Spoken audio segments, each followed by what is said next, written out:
السلام عليكم ورحمة الله.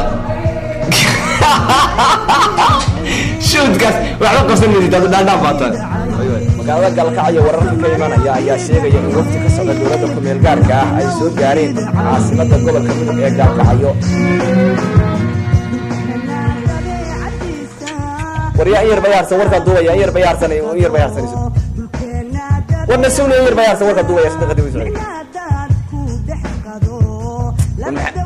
u sheegay inta ku leenahay ilaahay diintoona ma aqoon shaqada ma santahay waxa la sameeyay maadaama murashaxiintu ay badan yihiin oo murashaxiin badan ay liiskan isu diiwaan galiyeen oo ay ku arinta saaf baqan waxa jirta aad u kala duwan Cabdirasaaq Bookiyo boqol وانا ما اوقات رئيس الوزراء دولة الكوميل قال الصومالية دكتور عمر عبد الرشيد علي شرماركي ورينا لابسنا على عرق البيت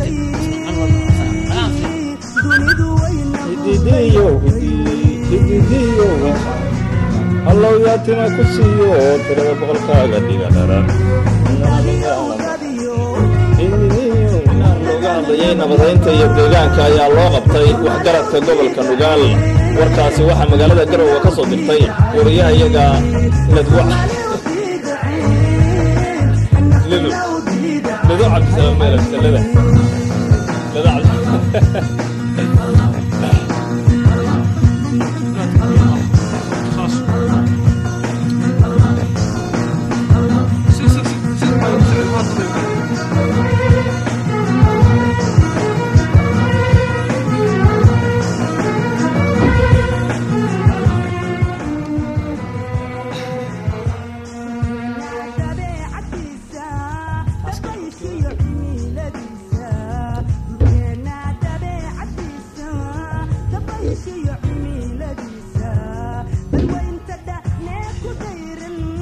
intaasi kadib waxa halkaasi ay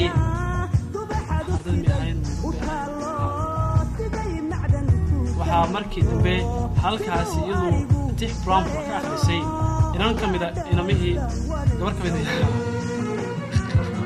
aad wad maarsantahay dawad yalla hada wanaagsan dhabantiba cashaw geedi wad joogtaa biya arbaxwan ma isku duwanaa leeyda salaamu alayhi alaykum wariya ilaahay محمد من هذا عبد الله تي في اي تي ان مقالة المقدشو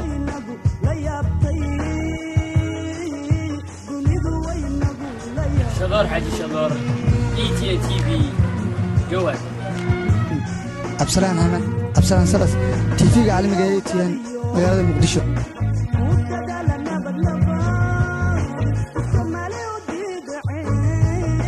إيمان محمد قاني تلفزيون اي تي ان حبت مقالة بوصاصو محمد من هذا عبد الله تي في اي تي ان أبوي